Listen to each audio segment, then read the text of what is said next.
It is Monday afternoon at 4 o'clock, and you know what that means, boys and girls. It is time for Todd Klint's SharePoint podcast, ruined each and every week by that guy, Shane Young. This episode is recorded live Monday, March 20th, 2017. I was going to say that 4 o'clock, you know what that means? It means you're in the wrong time zone because it's 5 o'clock in the Eastern time zone. And if our training class proved nothing today, it was that there's no one in the Central time zone that pays for training. So it's not an important time zone. That and actually, it's not really 4 o'clock because we started late. So it's 4:09. Do you know what that means? That means Shane and Todd have been screwing around. Yeah, so I'm Todd. You can hit me up, Todd at todd.clint.com, Todd at toddclint.com, whatever. Twitter at Todd Clint, Instagram, Snapchat, all those things. That's and Blake Olson has reminded us that it's not 4 o'clock, it's actually 3 o'clock. Oh, the mountain time zone. We did have paying customers in the mountain time zone. That is true, yeah. And so real quick, at Shane's Cows, if you want to tweet me about how terrible of a co-host Todd Clint is, I always enjoy those tweets. I get them by the hundreds. I have a special folder for them. I get so many of them. He prints them out, hangs them on his wall, sticks them on their fridge. It's a thing. Yeah, it happens. I know they come from at Todd's mom, so it's really weird. She just likes to talk about me. So production notes last week. So I had 2 weeks in a row where I had everything pretty quick. Last week, Shane and I were working a lot on this class and I got a little behind. So the production was a little late, but we're almost all caught up now. I forgot to blog it. I just realized it now. But other than that, the videos are out, the audios are out, the YouTubes are out. It's all there. Well, it's always tough for me to admit, but I also am behind on the Petrie articles because same reason, right? The training writing. What was good, though, was I was vindicated today. Grammarly sends me the weekly emails, with my stats for the week. And It's like, yeah, you wrote more words than 99% of people. It's like 14,000 some odd. I was like, I think I wrote training all week. Yeah, funny about that.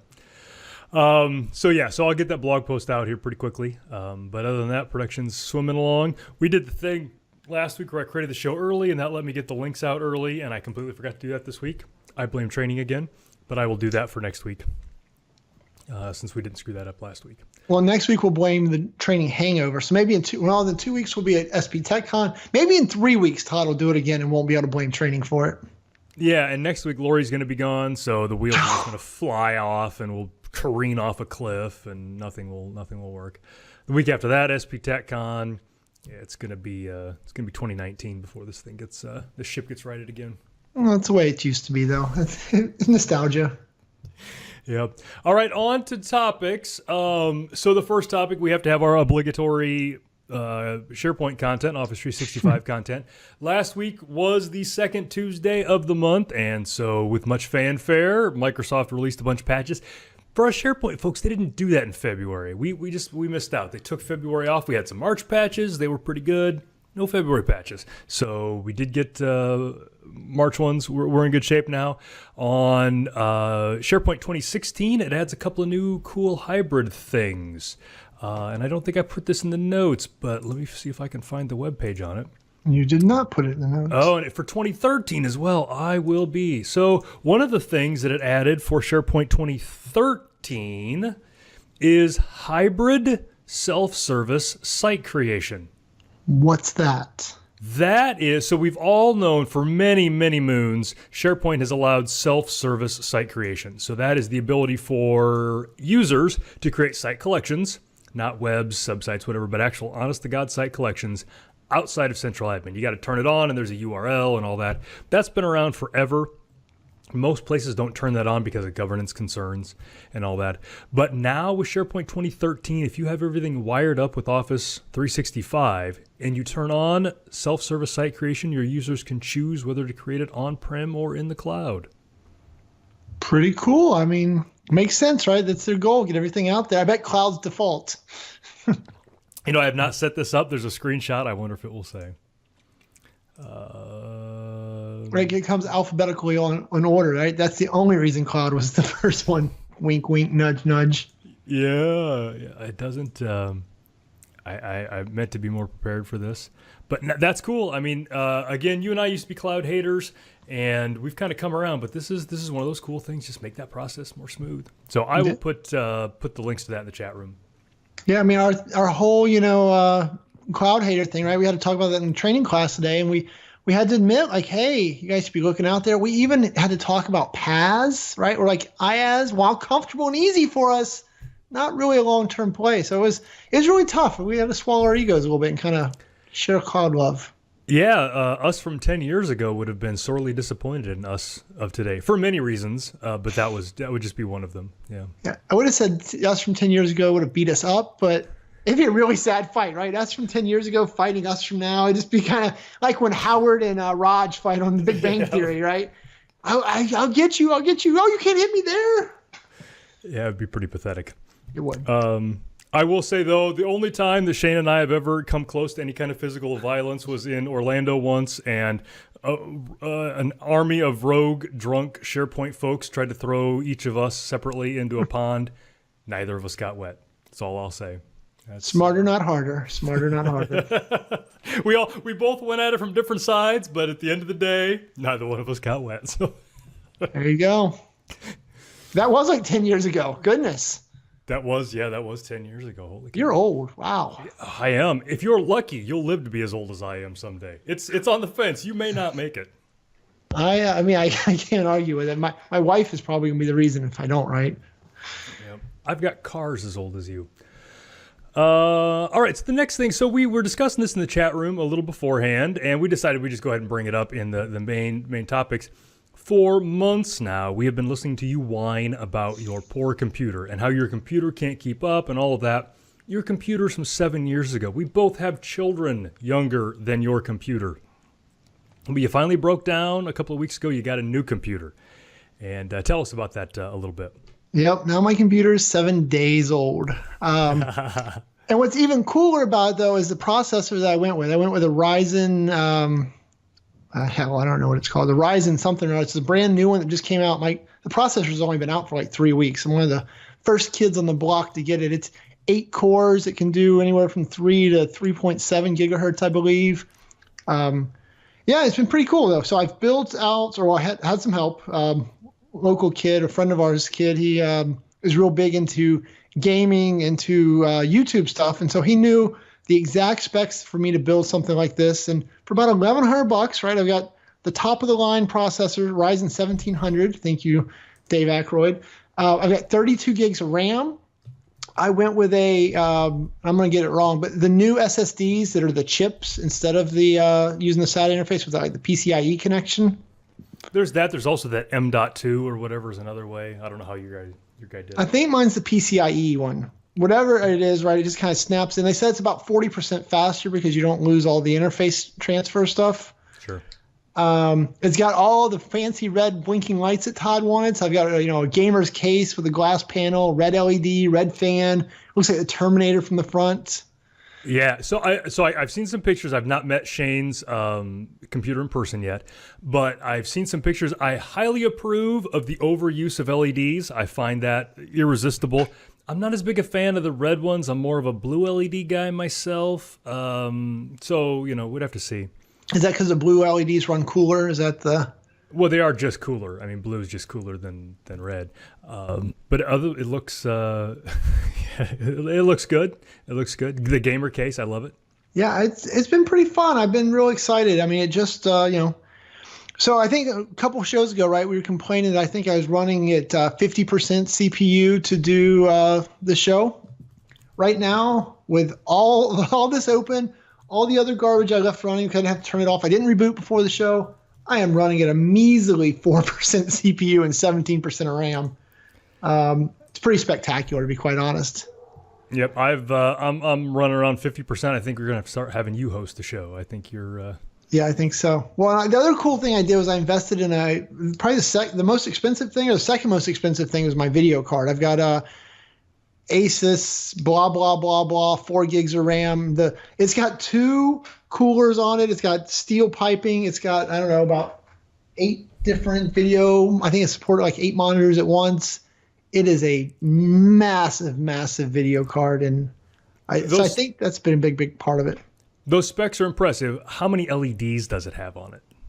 The video card has 0 LEDs. Come on. So since we're sharing secrets here, I will also tell you that my RX 480 Asus card Dave is just feeding me the lines He is here. on fire. Can you believe we didn't let this guy in Slack for like 6 months? And he's hitting it. If he just give himself a picture, he'd be all set. But so what's really also really sad about the video card is it's white.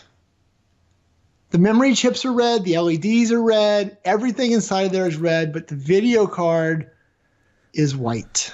So it doesn't match? Is that what I'm hearing? It complements. Oh, for God's sakes. Let me go back and look at my pictures. This is horrible. Yeah, if you look at the one that didn't have the red tint, you can tell it's just a white piece of plastic is the shield for the fans or whatever, the fan shrouds.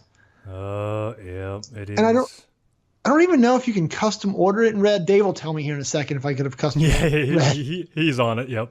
But on the shelf they had it in white, and it was so funny to watch the kid when we were in the computer store geeking out. I mean, there's like a $1,300 video card. I spent like $130 on this one, and it's the greatest thing ever. I can't imagine what a $1,300 video card does. That is. So what kind of audio video connections? Does that have like a bunch of HDMIs? What's it got? So it's got one, two, three. It looks like it's got 4 HDMIs and then one of the DVI. Yeah, the DVI. And Hot diggity. That's and it. Then, yeah, that's all. And then the motherboard actually has 2 more videos. So in theory, I could be running 7 monitors, and I bet it still wouldn't break a sweat. Make that happen by next week. I want different pictures of me. Some of your favorite pictures of me on all of them. Yeah, that's good stuff. I bought a new machine. I just bought an off the shelf, a refurb from Dell for some virtualization stuff. My machine here is probably, I don't know, 3 or 4 years old. I've kind of forgotten when I bought it. But yours, hearing you tell tales of yours, I'll have to consider getting one. I can't get over how fast it is. I'm trying to figure out what I can do to like beat on it. I want to see it get upside one time. So you're running Slack on it. Does that not do it? So this is hand to God, right? True story. The reason I went with 32 gigs of RAM was so that Slack would be happy. And I've not installed Slack yet because I hate Slack so much. So I'm using Slack in Chrome to. What a miserable experience.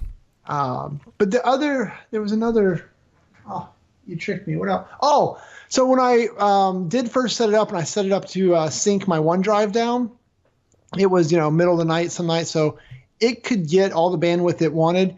I was downloading from OneDrive 100 megabit per second, like for the whole run. It was amazing to see my PC or my internet connection keep up. That's my internet connection's max speed, and watch the PC keep up with it. It could peg the hard drive from time to time, but never faltered over pulling down 99.5 megabits per second the whole time. I will tell you, in all of the pieces in that chain, I am most impressed that OneDrive was able to keep up and do that. So I go back and forth. OneDrive has gotten better, but twice in the last week, OneDrive has screwed me. Once was when I copied that database over for you, and it didn't go over, and I had to just go jiggle the mouse. And then I've been working on the screenshots for our class because somebody was making fun of me today. So I had to do a bunch of screenshots, and I can't, inside of Visio, I can save the Visio file to OneDrive. I can't save the images from Visio into OneDrive. It gives me an error. So I have to save them someplace else and drag them over to OneDrive. That sounds like a you problem. So OneDrive is on my naughty list right now, is all I'm saying. I think it's just Visio kicking you in the shorts again, because Visio likes to torment you. I gave Visio the what for today. I came out of Visio the champ today. I am like a Visio savant. There is nothing I can't do inside of Visio. Except save a file to OneDrive. Except for that. But come on. Really, in all honesty, as they're going through their matrix of things, whoever thought, I bet somebody's going to want to save an image to OneDrive. And then all the QA guys laugh like, OneDrive? As soon as we get done, I'm going to install Visio and I'm going to try it out. I've done it before, but I've also had this problem before. So I already had the directory set up. I already knew what I was doing. Too hilarious. So the last thing on the video is the kid did do a video of the build. So if you want to kind of see all the hardware and all the fun stuff and watch him do it, check it out. And just watch the kid's video and like it just to He's 14. He's trying to get into computers. Well, he's into computers, but he's trying to, he's got that geek bug. So we should need to feed that and just keep him going. So. Yeah, and the other thing is, while he's trying to become a geek and all that, apparently the saddest mentor, it's sad because Shane is his mentor and all that. So for goodness sakes, somebody with some credibility, go in there, watch his video, give him a like, give him some positive feedback. See, and I wasn't his mentor. I'm just his customer. He felt bad for me. That's probably true. In that case, all right, kid sounds good. There you go. So speaking of mentoring, real quick, I wanted to ask if a friend of mine emailed me yesterday and said, yeah, that's right, I have friends. He was asking if anyone knows of any solid Windows 101 videos. He's trying to get his mom educated, so something that explains like, this is a taskbar. Here's how you minimize a window. Here's how you maximize a window. Really, that core basic stuff for his mom. So if anybody knows of any content like that to point him at, I'd appreciate that. That's for my buddy Brian if he's listening today. That reminds me of those videos from the 90s with those, what was it, Dr. Whoever Windows tutorial videos, or the guy would walk through and, That dude that sold the CDs, right? Made a fortune. I know exactly what you're talking about. That's the guy. And we make fun of those folks. So I was in Miami. I don't know if I've talked about this on the podcast or not. I was in Miami last month for a thing, and we were riding around, and I was behind a Rolls Royce. So this is somebody who's clearly got a little bit of game. A Rolls Royce, and the license plates were ShamWow. So I am convinced I was behind Vince of ShamWow fame in his Rolls Royce in Miami. I'm convinced of it. He lives down there. Yeah, so that was him. I mean, I was in traffic by Miami Beach or South Beach or one of those two. You should be like, I got a show too, buddy. People know me. People know me. You and I are almost exactly the same. Me in the backseat of my Toyota Camry Uber, and you in your Rolls Royce with personalized plates. Yeah, I mean, you could be like, look, I got 1,014 YouTube subscribers. I'm a big deal. And 14. Hell yeah. I didn't leave off the 14. I didn't want to undersell you. I appreciate that. So yeah, if you guys know any about those, that's interesting. And it's funny. This brings up a couple things that Shane and I have talked about all the time. Number one, there are always beginners. So as guys like Shane and I who've been teaching this stuff for a decade now, it's easy to get bored with some of the beginning stuff, but you can't lose sight of the fact there are always new people. So that content always has value. And the other thing is, Shane's videos out there on the internet, he's got a couple more followers than I do. It's the beginning ones, it's the basic ones that get watched the most. So if you're thinking about doing videos, thinking about doing podcasting, whatever, don't think it has to be some fancy, crazy technical content. There's always people out there looking for the beginning stuff. Yeah, I mean, right? Poor Dave's going to cry, but, my Microsoft PowerShell for beginners, that shows you how to get command, get help. 34,035 views since September. I mean, right? My really complicated video on how to deploy SQL in Azure, really nerdy stuff, has like 400 views in like a year. Just no comparison. Yeah. Beginner's where it's at. Yep, I agree. Okay, so we got some other stuff going on, just kind of some random things. One of them I wanted to talk about, we're going to jump ahead. This is in F, but I was on an internet thread a couple weeks ago with some folks, and the question came up as to whether you can put an @ sign in a SAM account name. So we'll step back for a second. The SAM account name in Active Directory, and we're talking Windows Active Directory, is the thing that we have used since 1987 to log into Windows. It's the thing after the domain, the security account manager name. And since the beginning of time, it has been legal to have an @ sign in that name. Horrible idea. I mean, just flat out bad. But it fits the spec. So now fast forward to these days where we're syncing up with Azure Active Directory and we've got UPNs, user principal names, and things like that. That @ sign, it's kind of got an important purpose. It's the delimiter between the username and the domain. where this conversation on Twitter came up was that you could have an @ in your SAM account name and log into Windows fine and have everything be fine. But as soon as you start using Azure Active Directory and things like that, it starts to break. And SharePoint, it breaks because SharePoint keeps both of your names in there, and it got very upset. So Trevor Seward put out a blog post on the SharePointFarm.com about don't put an @ in your SAM account name. I can't imagine this day and age that anybody does that. I think it's probably more vestigial stuff that led up to that being in there. But we checked the spec, and the SAM account name spec in MSDN does not preclude @. It's good with it. That's insane. Right? Yeah, and the funny thing was, depending on where you create the SAM account name, the interface will either let you do it or not let you do it. So if you do it in ADUC, Active Directory users and computers, I think it stops you. But if you do it in PowerShell, it doesn't. Things like that.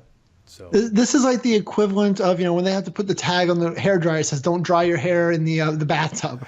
Right? It's just the same level of crazy to me. Yep. What strikes me, I don't know if you ever back in the day read /. A little bit. Yep. So the whole way that Commander Taco came up with the name / was because it was confusing when you were trying to read out the URL, because back then you gave the whole thing. You'd be like, "What's your website?" Well, it's http:///.org. People would be like, "What? With the?" So what's your? Well, I'm Todd at toddacklin.com. You can't be that. No, you're not. This is bad. Yep. So that one's not so much prescriptive guidance as just I would have never thought like you that anybody would do that this day and age, but it's apparently come up a couple of times.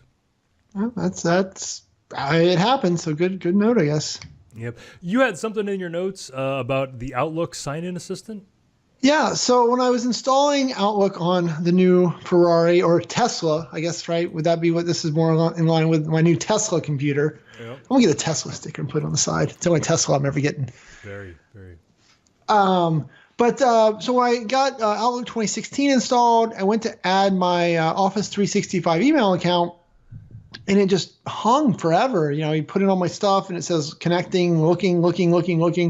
Ran for like 10 minutes. I got mad. I rebooted, did it again, same problem. Fast forward a whole bunch. So the issue turned out to be that I needed to install the latest version of Outlook. So even though I told it to patch, it hadn't patched yet. So in order to configure the Office 365 mail, I had to install the latest version of Outlook. Okay, boom, it worked. But in that troubleshooting process, right, I did say fast forward, I found this great tool. It's part of the Office 365 help. It's called the Outlook Sign-In Assistant. And so it's a little utility you download to your local machine, and you run it. You tell it, "Hey, I'm, Shane at boldzebras.com." And it goes, and it's like, "All right, well, it looks like your DNS connections are good. It looks like you're this." And it just it iterates through the whole process to confirm everything's there. And it eventually said, "Oh, dummy, your Outlook needs an update." So I thought that was a pretty cool, pretty smart little tool that is out there. They haven't done a very good job of publicizing, at least to me. Yeah, I'd never heard of it before. So I have Office 365 email, and I also have the Office clients come from Office 365. So whether I want them to or not, they update themselves, 2 o'clock on a Tuesday afternoon, however. And so I must have the newest one by virtue of that. Yeah, I didn't remember it being a problem the first time. I'm guessing the first time I just got lucky that I was at the right build. I almost felt like it was one of those deals where originally the build worked fine with Office 365. Office 365 is iterated, so they're like, "Yeah, you have to iterate your build, or we're not going to let you connect." That type of stuff. Added some security thing somewhere or something, and yeah, because they're not afraid to edit things, right? And you get that message from Outlook that says, "Hey, you got to restart your client." I'm like, I didn't do anything. But I've got like 9 emails open. And at least the Outlook folks are nicer though than the Windows folks. We're not going to tell you to reboot. We're just going to make it run really bad for a while. Yeah, so. and it will reboot on its own. And SP Party Patrol out on Twitter was talking about the fastering. If you're in the Windows 10 fastering right now, they put out like 3 builds last week because they're getting that creators update finished.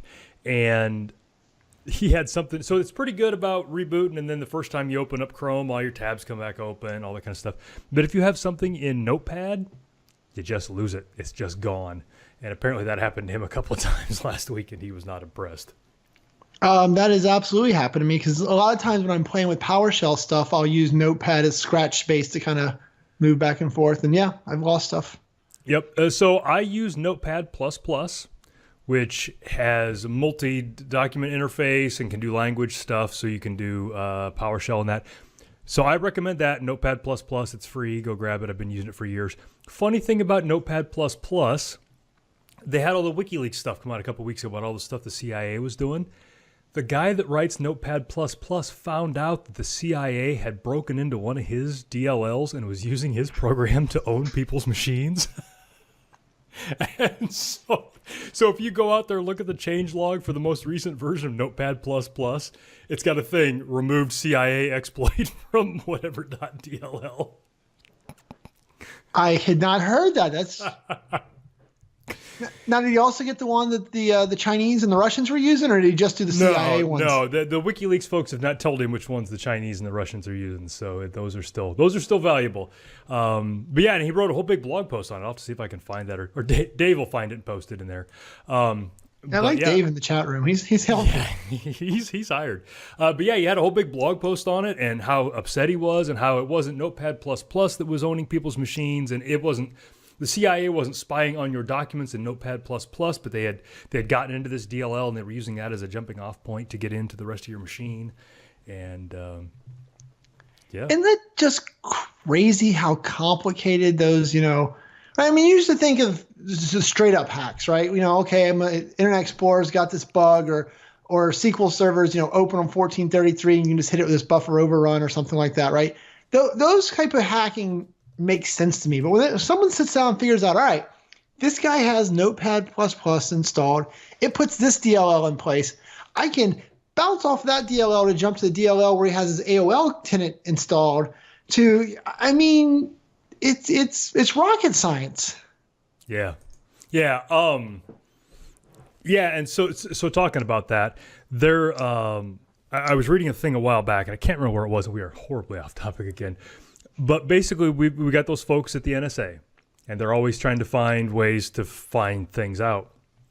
So as we know from WikiLeaks and all that, they've gotten into our cell phones. They've been into our cell phones for 100 years. They can track any of us by our cell phones. But one of the problems with cell phones is once you get inside, there's no GPS. They can't figure any of that out. So the NSA had, some of the smartest people ever, and they're like, figure it out, kids. How do we track people once they get inside the building? And what they figured out was, there's no way to use GPS or that, but cell phones these days all have accelerometers in them. And so we can have the phone, we can basically play back where the phone thinks it's gone and trace where they've gone inside of the building and all that.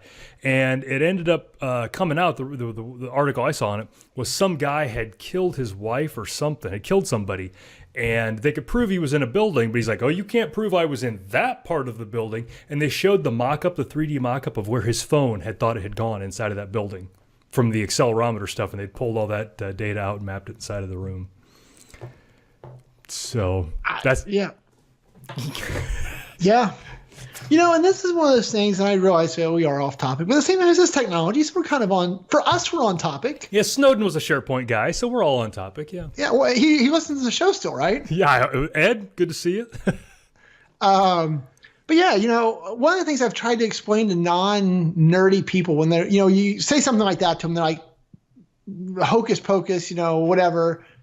You're like, there are people whose jobs, right? They come in the morning, they get their cup of coffee, they punch in the time clock, and they sit down, and they hack for 8 or 9 hours. They have a lunch break, they hang out at the water cooler, and then they get done, they clock out and go home, hang out with the wife and kids, have a beer. I mean, it's an actual job. It's not 12-year-old kids sitting in the corner anymore, or like old Kevin Mitnick, right, trying to freak a phone.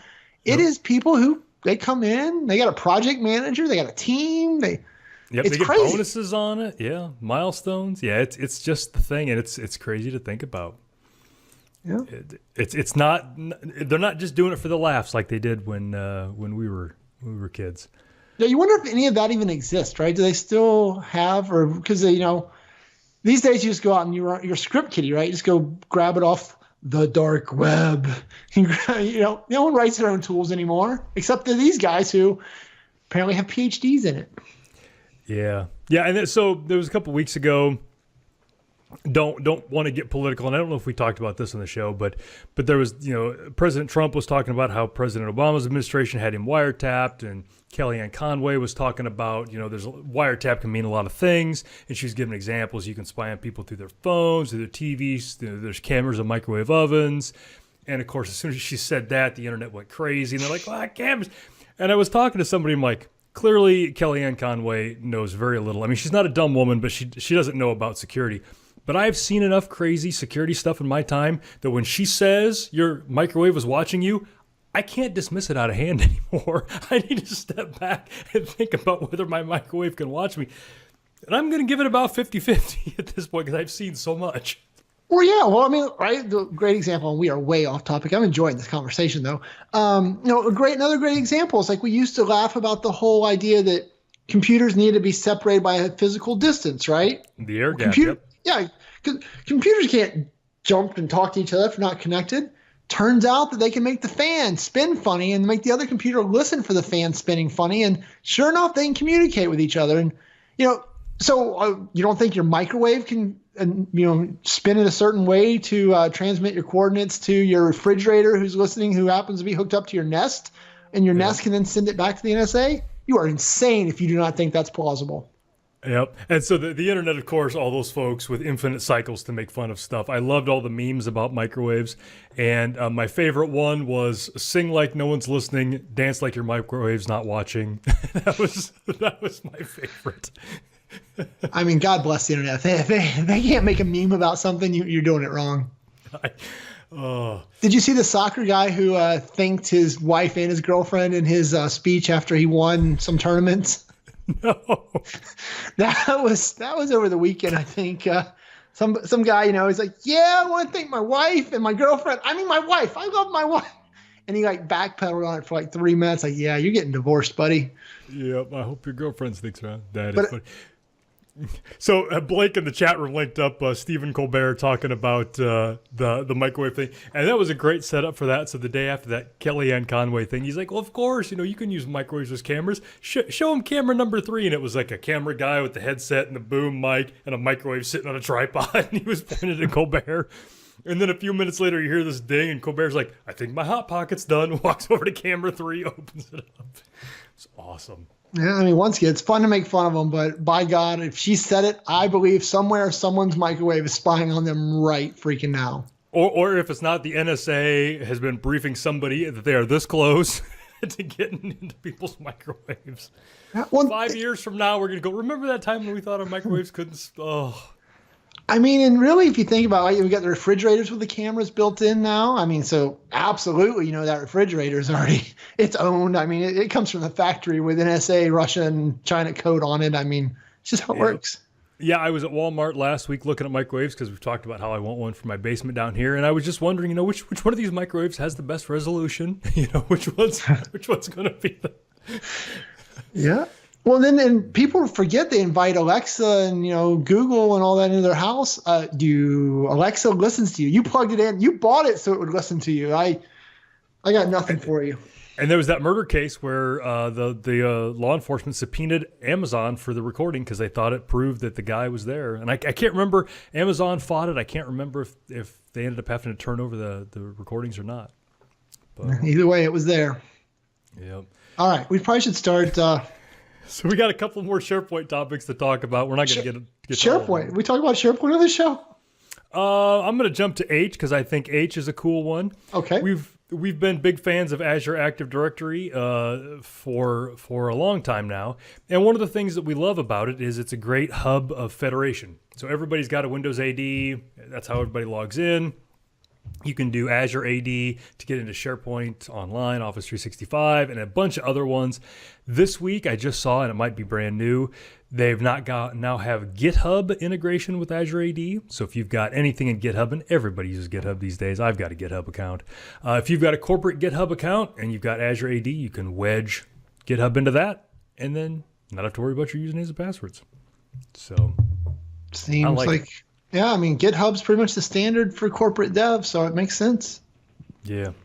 So that's, if you've got GitHub out there and you've got Azure AD, check that out. They kind of walk you through how to set it up and see if it's going to work for you.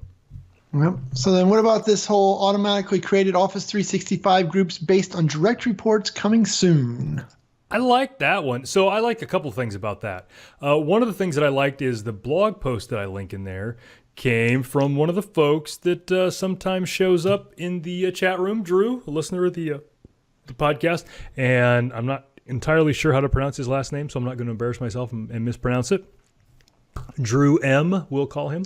Oh, wait, this is a real listener, not the fake ones like we always talk about. No, this is well, if it's a bot, it's a very, very good bot. And apparently it blogs as well. And Drew plays golf, so I like him. So It's a little something for everybody that Drew's got.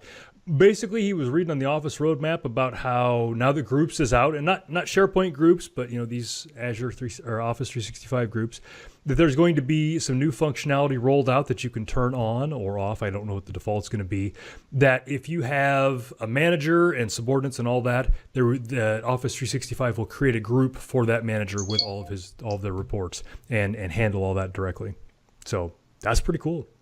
it is. That would be very handy, especially if they kind of keep updated and they have a way to cycle through it, right? 'Cause that's one of the big challenges back in our corporate lives was that those type of groups get created, but then they become, unmanaged. And so 6 months later, they're completely wrong and no one knows how to update them or fix them or what the process is, or your boss gets promoted. There's a lot of downsides with those. So hopefully they've added some management interfaces that kind of makes that work a little better.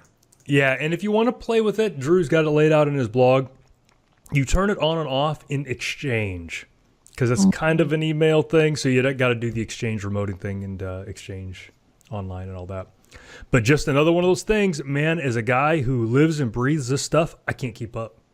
There is 1,000 new things coming out every week, and I just can't keep up. The pace is just ferocious. And right, we can't even keep up with the documented things. Think about how many undocumented or unblogged about things that we just trip over them. Right? What was it about 3 or 4 shows ago? We were giving some updates, and like, those are 6 months old. I'm like, well, I just heard about them, so I don't know what to tell you. Yeah, everything old is new again. We're bringing it back around. All right, so maybe have time for one more in there. We got that one. One. Yeah, okay. So this one, I'll be honest, I haven't read through it very much, but it is deployment considerations with MIM and SharePoint 2016. So with SharePoint 2016, the user profile service got pulled out and got rejiggered and all that. And this technical article kind of talks about how to install MIM and how things work and what works and what doesn't. One of the things that I do like about this article is at the bottom, it's got a lot of frequently asked questions.